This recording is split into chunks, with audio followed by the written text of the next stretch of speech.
한국에서 최근 아주 독특한 사회 현상이 확산되고 있습니다. 바로 위장 미혼 부부의 증가입니다. 일본 니혼게이자이 신문 니케이는 한국 신혼부부의 20%가 혼인신고를 1년 이상 미루는 위장 미혼 상태라고 전하며 이 현상이 단순한 트렌드가 아니라 한국 사회의 구조적 문제를 드러낸다고 분석했습니다. 결혼은 했지만 법적 혼인은 하지 않는 부부가 오상 중 일상에 이르는 상황인 겁니다. 니케이는 부동산 가격 폭등과 제도 전반에 걸린 결혼 페널티가 한국의 혼인 문화 자체를 바꿔놓았다고 지적했습니다.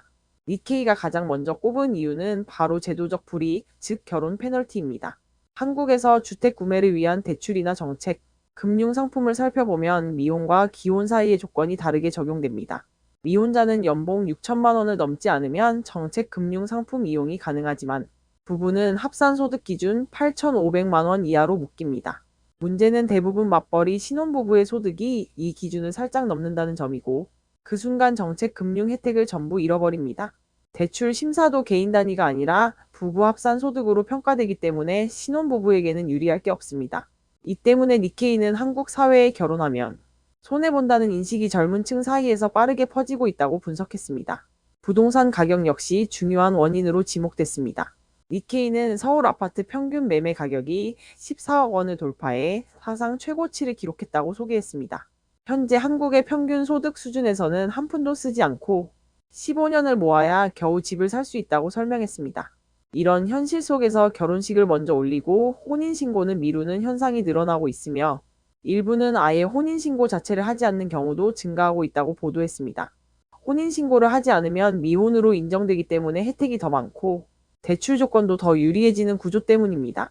니케이는 이 같은 흐름이 과거 중국 부동산 폭등기 때 등장했던 위장 이혼과 유사하다고 지적했습니다.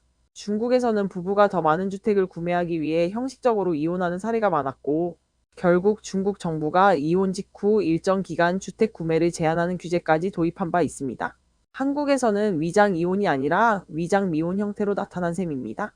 부동산 규제와 금융 정책이 실제 결혼 제도와 가족 구조에 영향을 미치고 있다는 얘기입니다. 출산율과의 관계도 언급됐습니다. 니케이는 한국이 결혼은 하되 첫째만 낳고 멈추는 패턴이 강해 출산율이 빠르게 하락한다고 분석했습니다. 반면 일본은 애초에 결혼 자체를 하지 않는 비율이 높아 출산율이 떨어지는 구조입니다. 니케이가 제시한 수치를 보면 일본 여성의 평생 무자녀율이 28.3%, OECD 국가 중 최상위입니다. 반면 한국은 12.9%로 일본의 절반 수준입니다. 즉 한국은 결혼은 하지만 그 이후의 삶이 이어지기 어렵고 일본은 결혼 자체가 줄어드는 흐름이라는 차이가 있다는 설명입니다. 하지만 니케이는 한국의 위장 미혼 현상이 계속되면 출산율 하락에 더 큰 악영향을 줄 수 있다고 우려했습니다.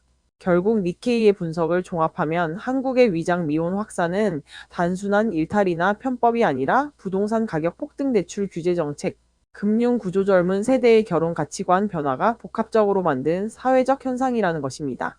혼자일 때보다 결혼하면 제도적으로 더 많은 불이익을 받는 구조가 유지되는 한 이 위장 미혼 현상은 앞으로 더 커질 가능성이 높습니다. 결혼이 손해보는 선택이 되는 사회에서 결혼과 출산율이 모두 떨어지는 것은 어쩌면 당연한 결과일지도 모릅니다.